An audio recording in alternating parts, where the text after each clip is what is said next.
News first channel ವೀಕ್ಷಕರಿಗೆ ಭವಿಷ್ಯ ಈ ದಿನ ಕಾರ್ಯಕ್ರಮಕ್ಕೆ ಸ್ವಾಗತ.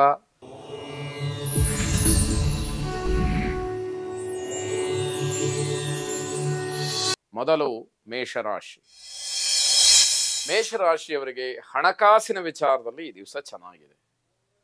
ಗ್ರಹಗತಿಯ ದೃಷ್ಟಿಯಿಂದ ಆರ್ಥಿಕವಾದಂತಹ ಯಾವುದೇ ರೀತಿಯ ಸಮಸ್ಯೆಗಳು ಬರಲ್ಲ, ಅಥವಾ ಆರ್ಥಿಕವಾದಂತಹ ಯಾವುದೇ ರೀತಿಯ ಮುಗ್ಗಟ್ಟು ನಿಮಗೆ ಕಾಣೋದಿಲ್ಲ. ಆದರೆ ದುಂದುವೆಚ್ಚಗಳಿಗೆ ಕಡಿವಾಣವನ್ನು ಹಾಕಬೇಕು. ಖರ್ಚು ಬಹಳ ಹೆಚ್ಚಾಗಿ ಕಾಣುವಂತಹ ದಿವಸ ಆಗುತ್ತೆ. ಅದೆಲ್ಲವನ್ನ ಗಮನಿಸಿಕೊಂಡಾಗ ಲಾಭ ಹೆಚ್ಚಾಗುವಂಥದ್ದಿದೆ. ಆದಾಯ ಬರ್ತಾ ಇರುತ್ತೆ, ನಾನು ಖರ್ಚು ಮಾಡ್ತಾ ಇರ್ತೀನಿ ಅಂತಂದ್ರೆ ಉಳಿಕೆ ಅನ್ನುವಂಥದ್ದೇನು, ಲಾಭ ಅನ್ನುವಂಥದ್ದೇನು, ಇದು ಪ್ರಶ್ನೆಯಾಗುವಂಥದ್ದಾಗತ್ತೆ. ವಿದ್ಯಾರ್ಥಿಗಳು ಅಧ್ಯಯನದ ದೃಷ್ಟಿಯಿಂದ ತುಂಬ ಗಂಭೀರ ಚಿಂತನೆಗಳನ್ನು ನಡೆಸಬೇಕಾಗತ್ತೆ. ಇಲ್ಲದೇ ಇದ್ದರೆ ಸ್ವಲ್ಪ ಕಷ್ಟ ಪರಿಸ್ಥಿತಿ ಬರಬಹುದು. ಪದವೀಧರರಿಗೆ ಉತ್ತಮವಾದಂತಹ ನೌಕರಿಗೆ ಅವಕಾಶಗಳಿರತಕ್ಕಂಥದ್ದು. ಮಧ್ಯಾಹ್ನದ ನಂತರದಲ್ಲಿ ಹಲವಾರು ಕೆಲಸಗಳು ಶುಭವಾಗುತ್ತೆ. ಹಾಗಾಗಿ ಮಧ್ಯಾಹ್ನದವರೆಗೆ ತಾಳ್ಮೆಯಿಂದ ಕಾಯ್ತಕ್ಕಂತಹದ್ದು ಬಹಳ ಒಳ್ಳೆಯದಾಗಿರುತ್ತೆ. ನಿಮಗೆ ಹಳೆಯ ನೆನಪು ಕಾಡಬಹುದು. ಹಳೆಯ ನೆನಪು ಬಂದರೆ ಏನಾಗುತ್ತೆ, ಯಾವ ಒಳ್ಳೆಯ ಪ್ರಸಂಗಗಳಿರುತ್ತೋ ಅದೆಲ್ಲ ಸಂತೋಷವನ್ನು ಕೊಡುತ್ತೆ. ಬೇಸರಕ್ಕೆ ಅವಕಾಶವಾಗ್ತಕ್ಕಂತಹ ಕೆಲವು ಪ್ರಸಂಗಗಳು ಅಲ್ಲಿ ಸುಳಿದಾಡಿದಾಗ ಮತ್ತೆ ನಾವು ಒಂದಷ್ಟು ಹಿಂದಕ್ಕೆ ಹೋಗಬೇಕಾದಂಥದ್ದಿರುತ್ತೆ. ಹಸಿದವರಿಗೆ ಅನ್ನದಾನವನ್ನು ಮಾಡಿ, ಅನ್ನವನ್ನು ಕೊಡಿಸ್ತಕ್ಕಂತಹ ಕೆಲಸವನ್ನು ಮಾಡಿ. ಯಾಕೆ ಅಂತಂದರೆ ಮನುಷ್ಯ ಅನ್ನದಾನದಿಂದ ಮಾತ್ರ ಸಂಪೂರ್ಣವಾಗಿ ತೃಪ್ತನಾಗ್ತಕ್ಕಂಥವ್ನು. ಅವನ ಹೊಟ್ಟೆ ತುಂಬಿತು ಅಂತಾದರೆ ಸಾಕು ಅನ್ನುವಂತಹ ಮಾತನ್ನು ಆಂತರಿಕವಾಗಿ ಅವನು ಹೇಳ್ತಕ್ಕಂಥದ್ದಿದೆ. ಹಾಗಾಗಿ ಸುಭಾಷಿತಕಾರರು ಕೂಡ ಅನ್ನೇನ ಕ್ಷಣಿಕಾ ತೃಪ್ತಿ, ಆ ಕ್ಷಣದಲ್ಲಿ ಅನ್ನದಿಂದ ತೃಪ್ತಿ ಆಗ್ತಕ್ಕಂಥದ್ದಿದೆ ಅನ್ನುವಂಥದ್ದನ್ನು ಉಲ್ಲೇಖ ಮಾಡ್ತಾರೆ. ಹಾಗಾಗಿ ನಿಮಗಿರತಕ್ಕಂತಹ ದುಗುಡಗಳೆಲ್ಲ ದೂರವಾಗಿ ಶುಭವಾಗಿ. ವೃಷಭ ರಾಶಿ, ಮಾನಸಿಕವಾಗಿ ತುಂಬ ಬೇಸರವನ್ನು ಹೊಂದ್ತೀರಿ. ಯಾವುದೋ ವಿಷಯವನ್ನು ತಿಳ್ಕೊಳ್ಬೇಕು ಅಂತ ಹೇಳಿ ಮುಂದಾಗ್ತೀರಿ, ಆದರೆ ಅದರ ಬಗ್ಗೆ ಸರಿಯಾದಂತಹ ಮಾಹಿತಿ ದೊರಕದಲ್ಲೇ ಹಿನ್ನಡೆಯಾಗ್ತಕ್ಕಂಥದ್ದು. ಇದರ ಜೊತೆಗೆ ಸರಿಯಾದಂತಹ ಮಾಹಿತಿ ಇಲ್ಲದೆ ಯಾವ ವ್ಯಕ್ತಿಯನ್ನು ಕೂಡ ನಂಬಲಿಕ್ಕೆ ಹೋಗಬಾರ್ದು, ಮೋಸ ಹೋಗ್ತೀರಿ. ಅವರು ಆಡ್ತಕ್ಕಂತಹ ಬಣ್ಣದ ಮಾತುಗಳು ಸತ್ಯ ಅಂತ ಹೇಳಿ ನಂಬುವಂಥದ್ದು ಸರ್ವಥೇಪಿ ಒಳ್ಳೆಯದಲ್ಲ. ಅದನ್ನ ಗಮನದಲ್ಲಿಟ್ಕೊಳ್ಬೇಕಾಗತ್ತೆ. ಯಾರನ್ನೂ ಕೂಡ ಪರಿಪೂರ್ಣವಾಗಿ ತಿಳ್ಕೊಳ್ಳೋದಲ್ಲೇ ಅವ್ರನ್ನ ನಂಬಲಿಕ್ಕೆ ಹೋಗಬಾರ್ದು, ವಂಚನೆಗೊಳಗಾಗ್ತೀರಿ ಅಂತಕ್ಕಂಥದ್ದು ಈ ದಿವಸದ ಫಲವಾಗುತ್ತೆ. ಸ್ನೇಹಿತರು, ಸಹೋದ್ಯೋಗಿಗಳು ಅವರೇ ನಿಮಗೆ ಮೋಸ ಮಾಡಬಹುದು. ಆಲೋಚನೆ ಮಾಡಿ, ಯಾರಿಂದ ನಿಮಗೆ ಮೋಸ ಆಗತ್ತೆ ಅಂತಂದ್ರೆ ಸ್ನೇಹಿತರೇ ಆಗಿರ್ತಾರೆ, ಸಹೋದ್ಯೋಗಿಗಳು ನಿಮ್ಮ ಜೊತೆ ಕೆಲಸ ಮಾಡುವಂಥವರೇ ಆಗಿರ್ತಾರೆ, ಅವರೇ ಮೋಸಕ್ಕೆ ವಂಚನೆ ಮಾಡೋದಕ್ಕೆ ಮುಂದಾಗ್ತಾರೆ ಅಂತ ಅರ್ಥ. ಮನೆಯಲ್ಲಿ ಎಲ್ಲರೂ ಕೂಡ ಆತಂಕಕ್ಕೊಳಗಾಗ್ತಾರೆ. ಇದೇನಪ್ಪ, ಈ ವ್ಯಕ್ತಿ ನಮಗೂ ಪರಿಚಯ ಇತ್ತು, ನಮಗೆ ಗೊತ್ತಿದ್ದ ವ್ಯಕ್ತಿ ಹೀಗೆ ಮಾಡಿದ್ನಲ್ಲ ಹೀಗೆ ಅಂತ ಹೇಳಿ ಮನೆಯವರೂ ಆತಂಕಕ್ಕೊಳಗಾಗ್ತಕ್ಕಂತಹ ಪರಿಸ್ಥಿತಿ ಬರುತ್ತೆ ಅಂತ ಅರ್ಥ. ನೀವು ಲಾಭವನ್ನು ಪಡಿಬೇಕು ಅಂತಕ್ಕಂತಹ ದೃಷ್ಟಿಯಿಂದ ಹಣ ಹೂಡಿಕೆಯನ್ನ ಮಾಡೋದಕ್ಕೆ ಮುಂದಾಗ್ತೀರಿ, ಅದು ಸಹಜ.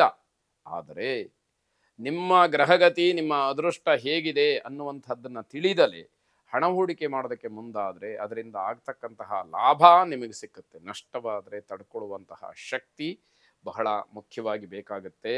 ಮನಸ್ಸು ನಿಮಗೆ ಎಲ್ಲದಕ್ಕೂ ಕೂಡ ಒಪ್ಪಿಗೆಯನ್ನು ಸೂಚಿಸೋದಿಲ್ಲ. ಯಾಕೋ ಹಿಂಜರಿತ, ನಾನೇನಾದರೂ ವ್ಯವಹಾರವನ್ನು ಮುಂದುವರಿಸಿದರೆ ಎಲ್ಲಿ ನನಗೆ ನಷ್ಟವಾಗುತ್ತೋ ಅಂತಕ್ಕಂಥದ್ದು. ಹಾಗಾಗಿ ನೀವು ಅವಕಾಶ ವಂಚಿತರಾಗ್ತೀರಿ. ಅನುಮಾನ ಇರಬಾರ್ದು. ಯಾವುದೇ ಕೆಲಸದ ಬಗ್ಗೆ ಸರಿಯಾದ ಮಾಹಿತಿ ಇರಬೇಕು. ಪರಿಪೂರ್ಣವಾದಂತಹ ಮಾಹಿತಿಯಿಂದ ಒಳಿತು ಕೆಡಕಗಳನ್ನು ತಿಳಿದು ಒಳ್ಳೆಯದಾಗಿದ್ದರೆ ನಿರ್ಧಾರವನ್ನು ಮಾಡಿ, ಕೆಡಕಾಗಿದ್ದರೆ ಸುಮ್ಮನಿರ್ತಕ್ಕಂಥದ್ದು ಒಳ್ಳೆಯದು. ಆದರೆ ನಿಮ್ಮಷ್ಟಕ್ಕೆ ನೀವೇ ತೀರ್ಮಾನವನ್ನು ಮಾಡಿದಾಗ ಕೆಲವು ಸಂದರ್ಭದಲ್ಲಿ ಒಳ್ಳೆಯದಾಗುವಂಥದ್ದು ಕೂಡ ಕೈತಪ್ಪಿ ಹೋಗುತ್ತೆ. ಇದನ್ನ ಗಮನಿಸ್ಕೊಳ್ಬೇಕಾಗತ್ತೆ. ಹಾಗಾಗಿ ಶ್ರೀಮದ್ ಆಂಜನೇಯನನ್ನ ಪ್ರಾರ್ಥನೆ ಮಾಡಿ, ಮನೋಜವಂ ಮಾರುತ ತುಲ್ಯ ವೇಗಂ ಜಿತೇಂದ್ರಿಯಂ ಬುದ್ಧಿಮತಾಂ ವರಿಷ್ಠಂ ವಾತಾತ್ಮಜಂ ವಾನರ ಯೂಥ ಮುಖ್ಯಂ ಶ್ರೀರಾಮದೂತಂ ಶಿರಸಾ ನಮಾಮಿ ಎಂಬುದು ನಿಮ್ಮ ಪ್ರಾರ್ಥನೆಯಾಗಿರಲಿ. ಶುಭವಾಗಿ. ಮಿಥುನ ರಾಶಿ, ನಿಮ್ಮ ಕುಟುಂಬದ ಸದಸ್ಯರ ನಡವಳಿಕೆಯಿಂದ ನಿಮ್ಮ ಪರಿವಾರದವರು ಎಲ್ಲರೂ ಕೂಡ ನಿಮ್ಮನ್ನು ಮೆಚ್ಚಿಕೊಳ್ತಾರೆ. ಮನೆಯವರ ಒಂದು ಸೌಜನ್ಯ ಅಥವಾ ಮನೆಯವರು ನಡ್ಕೊಳ್ತಕ್ಕಂತಹ ರೀತಿ ಈ ದಿವಸ ನಿಮ್ಮ ಪರಿವಾರದವರಿಗೆ ಬಹಳ ಇಷ್ಟ ಆಗುತ್ತೆ.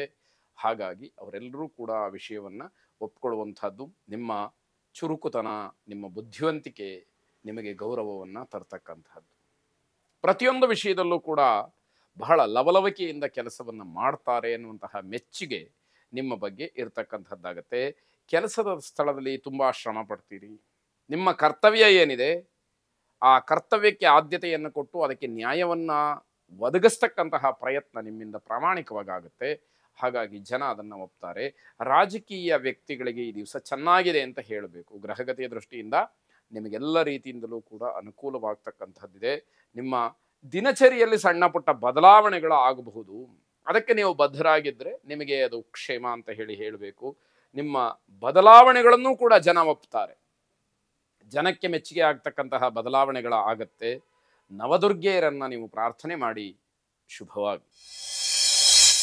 ಕರ್ಕಾಟಕ ರಾಶಿ, ನಿಮ್ಮ ಬಗ್ಗೆ ನಿಮಗೆ ಗಟ್ಟಿಯಾದಂತಹ ದೃಢವಾದಂತಹ ನಂಬಿಕೆ ಇರಬೇಕು. ನಿಮ್ಮನ್ನು ನೀವು ಒಪ್ಕೊಳ್ಬೇಕು. ಮೊದಲು ನಾನು ಏನೇ ಬಂದರೂ ಕೂಡ ಜಯಿಸ್ತೀನಿ, ಆ ಕೆಲಸವನ್ನು ನಾನು ನಿರ್ವಹಣೆ ಮಾಡ್ತೀನಿ ಅಂತಕ್ಕಂತಹ ಆತ್ಮವಿಶ್ವಾಸ ಹೆಚ್ಚಾಗಿದ್ದರೆ ಆ ಮಾರ್ಗದಲ್ಲೇ ನೀವು ನಡೆದರೆ ಜನ ನಿಮ್ಮನ್ನು ಹಿಂಬಾಲಿಸ್ತಾರೆ, ನಿಮ್ಮ ಕಡೆಗೆ ಆಕರ್ಷಿತರಾಗ್ತಾರೆ, ನಿಮ್ಮನ್ನು ಮೆಚ್ಚುತ್ತಾರೆ, ನಿಮ್ಮನ್ನು ಒಪ್ಪುತ್ತಾರೆ.